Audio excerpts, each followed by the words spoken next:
South Africa का India tour जो कि शुरू हुआ टेस्ट मैचेस की सीरीज से, जहां पर दोनों के दोनों test matches South African team ने आसानी से जीते और इंडिया को हरा दिया, क्लीन स्वीप किया, वहां पर इतिहास रचा। लेकिन उसके बाद जब वनडे सीरीज शुरू हुई, 3 वनडे मैचेस की श्रृंखला में, वहां पर 2-1 से इंडियन टीम ने वापसी करके उस श्रृंखला को जीता। और अभी 2 दिन पहले ही यहाँ पर उस सीरीज को जीतने के बाद, वनडे सीरीज के बाद, अब यहाँ पर T20 सीरीज स्टार्ट हो रही है इन्हीं दोनों टीमों के बीच में, जहां पर पहला T20 मुकाबला खेला जाएगा इस 5 T20 मैचेस की सीरीज का बाराबती स्टेडियम कटक के उस मैदान पर 9 दिसंबर को शाम को 7 बजे से। जहां पर इसके पहले अगर हम बात करें कोई T20 मैच जो खेला गया था आखिरी बार, तो वो हुआ था 2022 में। लेकिन अभी रिसेंटली अगर हम बात करें तो इंडिया और इंग्लैंड के बीच यहाँ पर एक वनडे मैच हुआ था 2025 फरवरी के ही अंदर, जहां पर हमने देखा कुछ इस तरीके की पिच थी, जहां पर पिच इंस्पेक्शन करते हुए विराट कोहली दिखाई पड़ रहे होंगे आपको, और इस पिच में थोड़े बहुत क्रैक्स दिखाई पड़े थे। लेकिन ओवरऑल ये जो क्रैक्स है ना, कुछ खास विजिबल जरूर है, लेकिन कुछ खास वर्क करते हैं नहीं, उस वनडे मैच में भी नहीं करते दिखाई पड़े थे। और 2022 में जब यहाँ पर आखिरी बार T20 मैच हुआ था, और काफी पुराना वो T20 मैच हो भी चुका है, और यहाँ पर ओवरऑल भी अगर आप देखेंगे तो केवल 3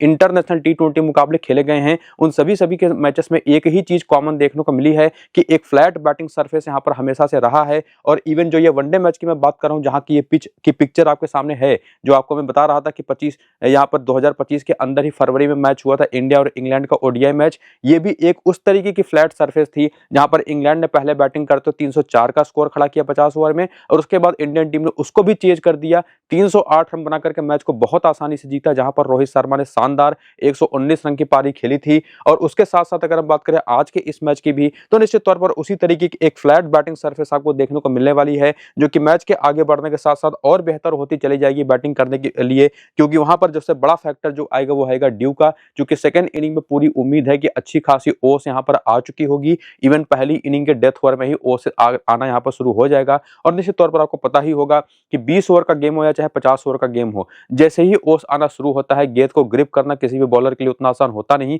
और गेंद स्किड करके बल्ले पर काफी आसानी से आती है, शॉट्स लगाने काफी आसान हो जाते हैं, लाइन और लेंथ बॉलरों का मेंटेन करना मुश्किल हो जाता है, तो रन्स वहां पर और इजीली बनते हैं। हालांकि एक और फैक्टर यहां पर वेदर का भी है, जहां पर फोरकास्ट सजेस्ट करता है कि दिन के दौरान भी और इवन इस मैच की स्टार्टिंग टाइम पर भी आसमान पर काले घने बादल बने रह सकते हैं। और एक्चुअली ऐसा होता है कई बार कि जब आसमान पर बादल होते हैं तब वो ओस नहीं आती। तो ये जो एक फैक्टर है ड्यू वाला ना, ये बहुत बड़ा रोल प्ले करेगा आज के इस मैच में। तो जो भी अपडेट्स होगा ड्यू को लेकर के कि सेकंड इनिंग में यहां पर ओस आएगी या नहीं आएगी, और साथ ही साथ जब टॉस हुआ तब वहां पर वेदर कैसा है, आसमान पर बादल हैं या नहीं है। लेकिन एक चीज तो कम से कम कॉमन यहां पर है, चाहे ओस आए और चाहे ना आए, आसमान पर बादल हो या ना हो, जो भी टीम यहां पर टॉस जीतेगी, मुझे लगता है कि वो टॉस जीत करके पहले फील्डिंग करना ही पसंद करेगी। तो वो सारे अपडेट्स जो आपको मैंने पीछे बताया फैक्टर्स के बारे में, वो आपको मैं अपने टेलीग्राम और व्हाट्सएप चैनल पर देने वाला हूं टॉस के बाद, इवन अपनी फाइनल टीम में दूंगा। तो जाकर के दोनों ही टेलीग्राम और व्हाट्सएप चैनल को ज्वाइन कर लीजिए। लिंक आपको इसी वीडियो के डिस्क्रिप्शन में और कमेंट बॉक्स में जो पिन किया हुआ कमेंट है वहां पर देखने को मिल जाएगा। सिंपली लिंक्स को क्लिक करके टेलीग्राम और व्हाट्सएप चैनल को आपको ज्वाइन कर लेना है, और फिलहाल देखना है ये नए चेहरों के साथ एक और नई T20 सीरीज में खेलती हुई इंडियन टीम को, जहां पर शुभमन गिल जो कि वाइस कप्तान भी है टीम के, ओपन करते दिखाई पड़ सकते हैं यहाँ पर अभिषेक शर्मा के साथ। हालांकि आपको पता होगा अभी इनको इंजरी कंसर्न्स था, और देखना पड़ेगा कि इस मैच में ये खेल पाते हैं या नहीं, सब्जेक्ट टू अवेलेबिलिटी भी है इनका। इसके बाद सूर्य कुमार यादव कप्तान है, बाकी तिलक वर्मा है, संजू सैमसन है, हार्दिक पांड्या है, अक्षर पटेल है। रिसेंट टाइम में हमने देखा कि जितेश शर्मा को T20 में काफी मौके मिले थे, तो हो सकता है कि जितेश शर्मा ही खेले संजू सैमसन की जगह पर। बाकी अर्शदीप, वरुण चक्रवर्ती, कुलदीप यादव, जसप्रीत बुमराह की जो चौकड़ी है बॉलिंग की, ये तो मुझे ब्रेक होती दिखाई नहीं पड़ रही, जहां पर ये चारों आपको पूरे 4-4 ओवर की बॉलिंग करते दिखाई पड़ेंगे। और हार्दिक पांड्या भी हैं, तो ये भी कम से कम 2 से 3 ओवर तो करेंगे ही। अक्षर पटेल भी है, तो निश्चित तौर पर यहां पर किसी न किसी के एक ओवर तो करते हुए आपको दिखाई पड़ भी सकते हैं। तो 5 तो प्रॉपर जबरदस्त तरीके के 6 ऑप्शन आपके पास यहाँ पर मौजूद है इंडियन टीम के पास एज ए बॉलिंग यूनिट। बाकी बेंच पर भी देखेंगे तो शिवम दुबे हैं, जितेश शर्मा है, हर्षित राणा है और वाशिंगटन सुंदर हैं। तो काफी फुल फ्लेजेड और स्ट्रॉन्ग स्क्वाड यहाँ पर इंडिया टीम का दिखाई पड़ता है। जहां पर इनके करियर को देखें T20 फॉर्मेट के अंदर, इंटरनेशनल T20 फॉर्मेट के अंदर, तो वो भी आप देख सकते हैं और पता कर सकते हैं कि क्या इनका एक्सपीरियंस है, जिसमें सबसे कम एक्सपीरियंस वाला कोई प्लेयर है इस पूरी की पूरी इंडियन टीम में, तो है हर्षित राणा। इनके 4 T20 मैचेस में 5 विकेटें हैं, सारी विकेटें सेकंड बॉलिंग करते हुए हुए आई हैं और वो भी हर 15वीं गेंद पर, जो कि दिखाता है कि कितने बढ़िया एक विकेट टेकिंग ऑप्शन बन सकते हैं। और ठीक उसी तरह से बाकी बॉलर्स के भी मैचेस की संख्या और विकेटों की संख्या तो आप देख ही सकते हैं। साथ ही साथ आप ये भी देख सकते हैं कि अर्शदीप सिंह जिन्होंने 67 मैच में 105 विकेटें ले रखी हैं T20 फॉर्मेट में, वो हर 12वीं गेंद पर विकेट लेते हैं पहली इनिंग में, हर 14वीं गेंद पर विकेट लेते हैं सेकंड इनिंग में। जो भी इनका पूरा करियर चला है, जितनी भी विकेटें इन्होंने पहली और सेकंड इनिंग की जितनी गेंदें फेंकने के बाद ली हैं, उसको डिवाइड करेंगे तो ये रेट इनका एवरेज के तौर पर निकलेगा, जो दिखाता है कि ना सिर्फ पहली इनिंग के लिए भी, इवन सेकंड इनिंग के लिए भी काफी कमाल के बॉलिंग ऑप्शन होते हैं। ठीक उसी तरह से बाकी बॉलर्स का भी स्ट्राइक रेट आप चेक कर सकते हैं, और बैटर्स का तो निश्चित तौर पर मैचेस की संख्या, रनों की संख्या, बैटिंग एवरेज जो कि इनिंग के हिसाब से कैसा रहा है वो तो आप यहाँ पर देख ही सकते हैं। तो ये पूरा करियर का खाका आपके सामने मैंने रखा है, तो वीडियो को रोक करके जरूर देखिएगा। बाकी रीसेंट फॉर्म वो भी आपके सामने है, जिसमें आपको पता चलेगा कि रीसेंट टाइम में पिछले कुछ 8-10 मैचेस में ये जो इंडियन खिलाड़ी हैं वो कैसी परफॉर्मेंसेस देते चले आए हैं, जिसमें शुभमन गिल 29 नाबाद की पारी आखिरी मैच में 46, 15, 5, 37 नाबाद। ये चीज आपने रिसेंट टाइम में देखी भी होगी कि ये बिल्कुल भी T20 फॉर्मेट में इनको मौके तो मिल रहे हैं, लेकिन कुछ खास इंप्रेशन जमा नहीं पाए हैं। वहीं पर अभिषेक शर्मा की बात करें तो ये तो निश्चित तौर पर धमाकेदार फॉर्म में है, इनको लेकर के कोई डाउट बनता है नहीं। इनके साथ एक एडवांटेज भी है कि कभी कभी हो सकता है आपको बॉलिंग भी करते दिखाई पड़े, हालांकि उसके चांसेस बहुत कम है, लेकिन जैसे फॉर्म में है इनको ड्रॉप करना निश्चित तौर पर वो बहुत अच्छी बात होगी नहीं। उसके बाद आते हैं कप्तान सूर्य कुमार यादव। फॉर्म तो बहुत ज्यादा अच्छा इनका नहीं रहा है, ज्यादा रन्स इन्होंने रिसेंट टाइम में बनाए नहीं है, लेकिन एक चीज ऑस्ट्रेलिया के दौरे पर देखने को मिली थी, जहां पर T20 सीरीज में निश्चित तौर पर थोड़े अच्छे टच में दिखाई तो पड़े थे। रन्स ज्यादा नहीं आए थे, लेकिन लग रहा था कि फॉर्म में वापसी कर रहे हैं। वहीं पर तिलक वर्मा ने, जब ये खत्म हुआ था एशिया कप का फाइनल जो हुआ था, उसके बाद रन्स तो इन्होंने बनाए हैं, लेकिन उस फ्रीक्वेंसी के साथ नहीं, तो थोड़ी सी कंसिस्टेंसी का इनका इश्यू होता है। जबकि संजू सैमसन के साथ दिक्कत ये रही है कि मौके बराबर मिलते नहीं, लेकिन जो भी मौके इन्होंने लिए हैं रिसेंट टाइम में ना, काफी बढ़िया तरीके से उसको भुनाया भी है और रन भी बनाए हैं। और उसके बाद आते हैं हार्दिक पांड्या। इनको लेकर के तो निश्चित तौर पर मैं सीधे सीधे कहूंगा कि इनको ड्रॉप करने की जरूरत आपको है ही नहीं, नंबर्स चाहे जैसे हों। एक तो ना सिर्फ आपको तेज गेंदबाजी बल्कि बल्लेबाजी से भी एक बड़ा रोल प्ले करते दिखाई पड़ेंगे। सिमिलर चीज यहाँ पर अक्षर पटेल को भी लेकर के मैं कहूंगा, जो कि निश्चित तौर पर ऑलवेज हमेशा बेहतर फॉर्म में रहे हैं। इसके बाद आते हैं अर्शदीप। इनका आपने पीछे करियर भी देखा, अभी वनडे सीरीज में साउथ अफ्रीका के खिलाफ बॉलिंग भी देखी, जबरदस्त फॉर्म में दिखाई पड़े हैं। जबकि वरुण चक्रवर्ती और सामने अगर निश्चित तौर पर साउथ अफ्रीका जैसी टीम हो, जिन्होंने अभी आखिरी वनडे मैच में जो कि लग रहा था कि 350 का स्कोर खड़ा कर देगी, उसके बाद 270 के स्कोर पर ऑल आउट हो गई। खराब शॉट्स खेल करके कुलदीप यादव की गेंदें उनको बिल्कुल समझ में नहीं आई, जहां पर उन्होंने आखिरी मैच में भी 4 विकेट लिया, पहले मैच में तो 4 विकेट लिया ही था। तो जबरदस्त तरीके के फॉर्म में ना सिर्फ कुलदीप यादव हैं, बल्कि जो स्पिन का फैक्टर आता है साउथ अफ्रीका के सामने, वहां पर वरुण चक्रवर्ती ये तो मिस्टर स्पिनर हैं। तो निश्चित तौर पर जो कि साउथ अफ्रीकन टीम इनको ज्यादा खेली भी नहीं है, तो ये भी एक बड़ा रोल प्ले करेंगे आज के इस मैच में। और उसके बाद जो बाकी बॉलर हैं, चाहे वो जसप्रीत बुमराह हो, इनको लेकर के भी तो कुछ कहने की आपको जरूरत है नहीं। चैंपियन खिलाड़ी, निश्चित तौर पर इनको भी ड्रॉप करने का फैसला लेना वो काफी बड़ा मुश्किल फैसला होगा। बाकी इवन जो बेंच पर भी प्लेयर्स हैं ना, ये मुझे लगता तो नहीं कि प्लेइंग इलेवन में खेल पाएंगे, लेकिन अगर इसमें से कोई खेलता है तो देखना पड़ेगा उसका बैटिंग ऑर्डर क्या होगा, उस हिसाब से चीजें डिसाइड होंगी। बाकी नंबर्स आप इनके रिसेंट टाइम के देख सकते हैं, और यहाँ से इस पूरे रिसेंट फॉर्म को देखने के बाद एक चीज समझ सकते हैं कि अगर जो प्लेइंग इलेवन आपको मैंने पीछे बताई कि अगर वही खेलती है, इवन संजू की जगह पर अगर जितेश शर्मा भी खेलते हैं ना, तो भी अगर आप देखें तो कम से कम 8 से 9 ऐसे प्लेयर हैं जो कि आपको टीम में ले जाने को निश्चित तौर पर इन्फ्लुएंस करेंगे। इतनी तगड़ी इंडियन T20 टीम आपको दिखाई पड़ने वाली है, तो निश्चित तौर पर फैसला करना तो मुश्किल होगा कि किसको लें किसको ड्रॉप करें। तो वही फैसला लेने के लिए बाकी के डेटा का अगर आप हेल्प लेने के लिए आए हेड टू हेड के स्टैट्स की तरफ, यहाँ पर आप देखेंगे ना, शुभमन गिल के 2 मैचेस में केवल 8 रन है साउथ अफ्रीका के खिलाफ हेड टू हेड में। रिसेंट टाइम में अच्छे फॉर्म में है भी नहीं, हालांकि इनके बारे में आपको मैंने पीछे बताया था कि बहुत अच्छे टच में है नहीं। बाकी इसके साथ साथ अभिषेक शर्मा की बात करें तो 4 मैच में केवल 97 रन है, 24 का एवरेज है। वहीं पर सूर्य कुमार यादव के 10 मैच में 372 रन है, 41 का एवरेज है। जबकि वहीं पर तिलक वर्मा की बात करें तो इनके भी नंबर्स काफी तगड़े हैं, खास करके साउथ अफ्रीका जैसी टीम के खिलाफ 6 मैच में 309 रन है, 77 का जबरदस्त एवरेज है। और वहीं पर संजू सैमसन का तो बैटिंग एवरेज 72 है। और उसके बाद आते हैं हार्दिक पांड्या, 12 मैच में 231 रन, 11 विकेटें। और कौन भूल सकता है T20 वर्ल्ड कप को फाइनल मैच, जहां पर जीत जो कि निश्चित तौर पर दूर जा चुकी थी, जबड़े से छीनने वाले हार्दिक पांड्या ही थे एज ए बॉलर, जिन्होंने हेनरिक क्लासन को आउट किया था। तो इनको कौन ही ड्रॉप करेगा। और इवन स्पिन का जो फैक्टर आता है उसमें अक्षर पटेल, वरुण चक्रवर्ती, कुलदीप यादव का तीनों के तीनों खेल रहे हैं प्लेइंग इलेवन में ना, तो निश्चित तौर पर तीनों को ही ड्रॉप करना एक बहुत ही मुश्किल फैसला होगा, जिसमें वो मुश्किल फैसला आप निश्चित तौर पर ले सकते हैं अक्षर पटेल के साथ, क्योंकि मुझे लगता नहीं है कि इतनी इनको प्रॉपर पूरे ओवर मिल पाएंगे। अगर कुलदीप और साथ ही साथ वरुण चक्रवर्ती दोनों के दोनों प्लेइंग इलेवन में खेलते हैं, तो हाँ, इनमें से किसी का दिन बहुत खराब चला गया तब जाकर के अक्षर पटेल आपको बॉलिंग करते दिखाई पड़ेंगे। पड़ेंगे। लेकिन एक चीज ध्यान में रखिएगा, सेकेंड इनिंग की बॉलिंग है तब तो निश्चित तौर पर वहां पर अगर ओस आता है तो ज्यादा स्पिनर्स को आपको रोल प्ले करते दिखाई नहीं पड़ेंगे, तो वहां पर आप कुलदीप को भी ड्रॉप करके निश्चित तौर पर अक्षर पटेल को पिक कर सकते हैं। तो सीधे सीधे अगर आपको मैं कहूं तो पहली इनिंग की बॉलिंग है तो कुलदीप को रखिए, सेकेंड इनिंग की बॉलिंग है तो अक्षर पटेल को रखिए, वरुण चक्रवर्ती आपकी टीम में बने रहने चाहिए। बाकी बुमराह के भी 3 मैच में 3 विकेट हैं, हर्षदीप के 10 मैच में 18 विकेट हैं साउथ अफ्रीका के खिलाफ, तो इनमें से भी किसी को ड्रॉप करना बड़ा मुश्किल फैसला हमेशा रहेगा। तो यहां से कुछ तो आपको हेल्प मिलती दिखाई पड़ी है कि अभिषेक शर्मा को आप ड्रॉप कर सकते हैं, अक्षर पटेल को ड्रॉप कर सकते हैं, सेकेंड इनिंग की बॉलिंग में एक बार आप कुलदीप के साथ भी एक कड़ा फैसला ले सकते हैं। लेकिन निश्चित तौर पर एक और डेटा हम यहाँ पर देखेंगे जो कि होता है वेन्यू का, कि इस मैदान पर जो खिलाड़ी खेले होंगे T20 फॉर्मेट, देख तो 3 T20 मैचेस इस मैदान पर हुए हैं और उसमें भी हार्दिक पांड्या ने 1 मैच खेला है, 9 रन बनाए, 3 विकेटें ली हैं, अक्षर पटेल ने 2 मैच में 19 रन बनाए, केवल 1 विकेट लिया है, कुलदीप ने 1 मैच में 2 विकेट लिया है, जबकि जसप्रीत बुमराह को 1 मैच में विकेट नहीं मिला है। तो निश्चित तौर पर ओवरऑल जो हमारा निश्चित तौर पर एक डिसीजन मेक करने का टाइम आता है ना, तो वहां पर हमको समझ में आता है कि सूर्य कुमार यादव, तिलक वर्मा, हार्दिक पांड्या, अर्शदीप सिंह, वरुण चक्रवर्ती, ये तो मेरे हिसाब से 5 ऐसे फिक्स ऑप्शन है जिनको कतई ड्रॉप नहीं करना है आपको किसी भी कंडीशन में, चाहे पहली इनिंग की बैटिंग हो चाहे सेकेंड इनिंग की बैटिंग हो, कुछ भी हो। हाँ, कोई खेल नहीं रहा है प्लेइंग इलेवन के अंदर तो वो अलग बात है, लेकिन अगर वहीं पर अगर आप अभिषेक शर्मा को, शुभमन गिल में से किसी एक को पिक करते हैं या दोनों को भी पिक करते हैं, तब जाकर के आपको तिलक वर्मा को ड्रॉप करना है या संजू सैमसन को नहीं लेना है टीम में। वरना आपके पास अगर अर्शदीप भी है, वरुण चक्रवर्ती भी हैं, तो ये तो हमेशा टीम में होने ही चाहिए अगर प्लेइंग इलेवन में है। बाकी जैसा मैंने कहा ना कि अगर सेकेंड इनिंग की बॉलिंग है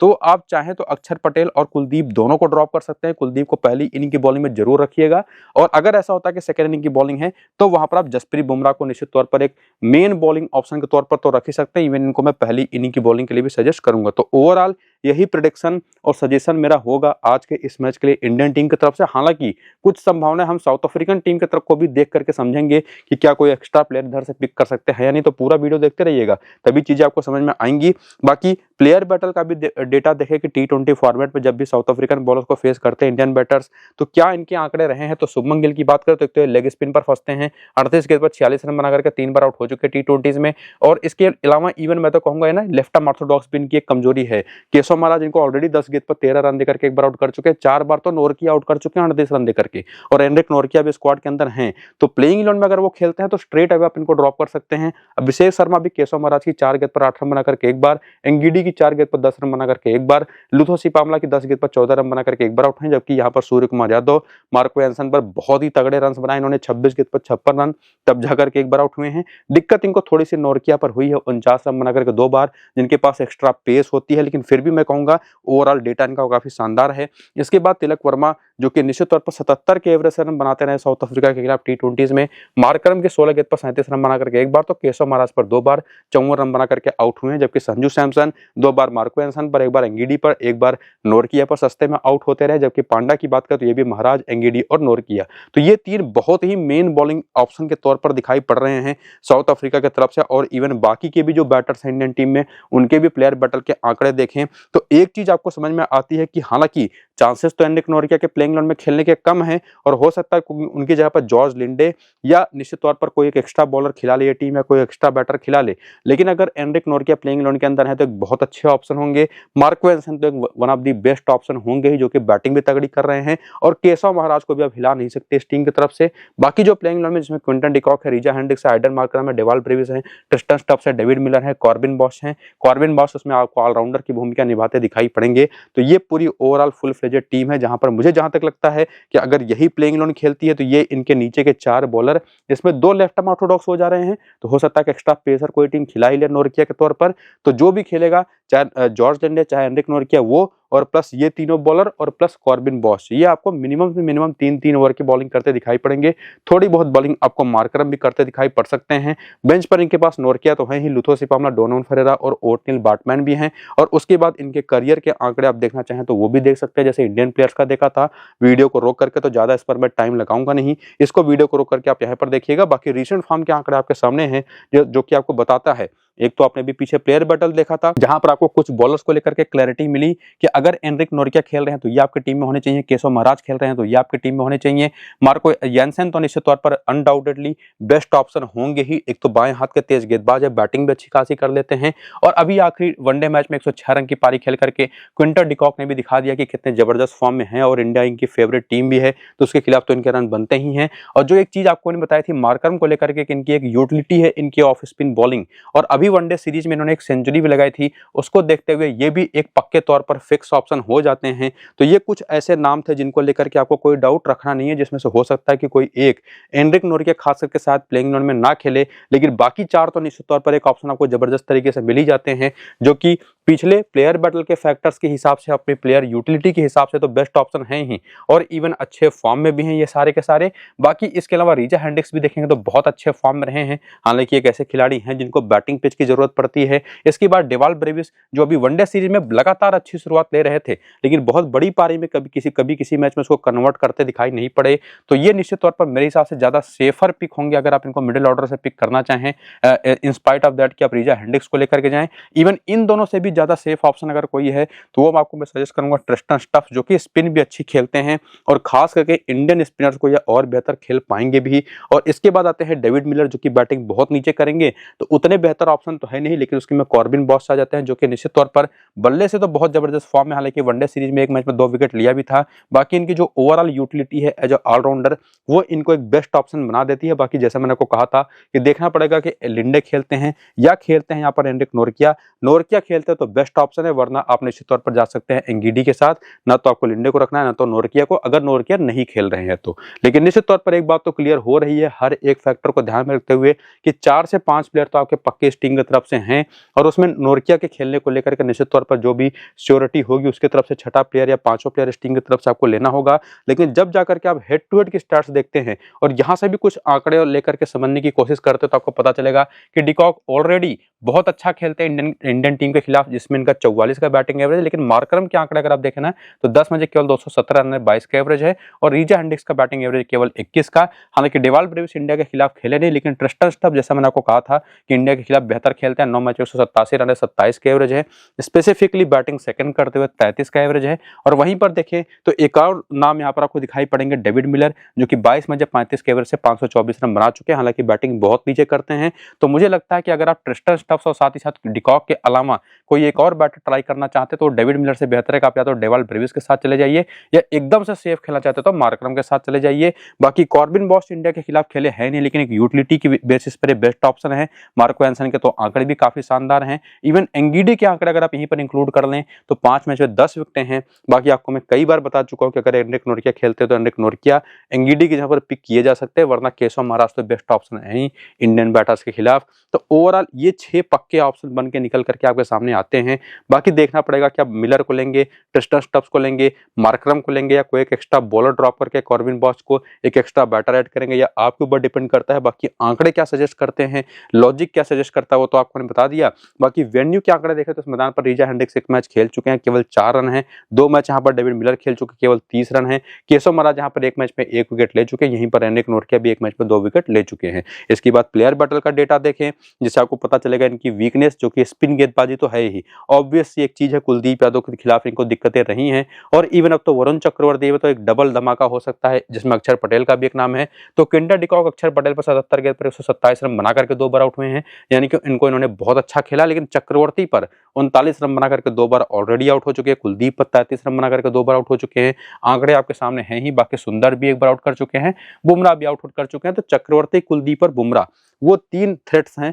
जो यहाँ पर क्विंटन डिकॉक को परेशान कर सकते हैं। बाकी रीजा हेंड्रिक्स इनके आंकड़े भी आपके सामने है, जिसमें पांड्या को तो बेहतर खेल गए हैं। बाकी वरुण चक्रवर्ती और कुलदीप यादव को जो फैक्टर आपको मैं कई बार पीछे बता चुका हूं वो यहाँ पर भी दिखाई पड़ता है। और इवन मार्करम तो लेग स्पिन खराब खेलते ही हैं, चक्रवर्ती पर ऑलरेडी 4 बार आउट हो चुके, केवल 55 रन बना करके। अक्षर पटेल पर केवल 16 का एवरेज है, हार्दिक पांड्या पर 24 का एवरेज है, कुलदीप को फिर भी बेहतर खेल गए हैं, बुमराह पर 17 गेंद पर 13 रन बना करके एक बार, और हर्षित राणा पर भी सस्ते में आउट हो चुके हैं। डेवाल ब्रेविस भी 11 रन बना करके 2 बार आउट हो चुके हैं वहां पर वरुण चक्रवर्ती पर। और इवन अभी वनडे सीरीज में बार बार कुलदीप ने इनको परेशान किया था। बाकी टेस्टर स्टफ ये भी पटेल और बुमराह पर काफी सस्ते में निपटते रहे हैं। जबकि इसके बाद के जो बैटर है, चाहे वो डेविड मिलर हो, मार्को यानसन हो या डोनोवन फरेरा हो, आपको हर जगह जसप्रीत बुमराह के साथ कुलदीप यादव और प्लस वरुण चक्रवर्ती वाला जो फैक्टर आपको मैं पीछे कई बार समझा चुका हूं, दिखा चुका हूं, बता चुका हूं, वो आपको यहां पर बार बार देखने को मिलेगा। और ये कम से कम समझ में आपको आ जाएगा कि टीम यहां पर इंडिया की ही फेवरेट काफी हद तक दिखाई पड़ रही है मैच को जीतने को लेकर के।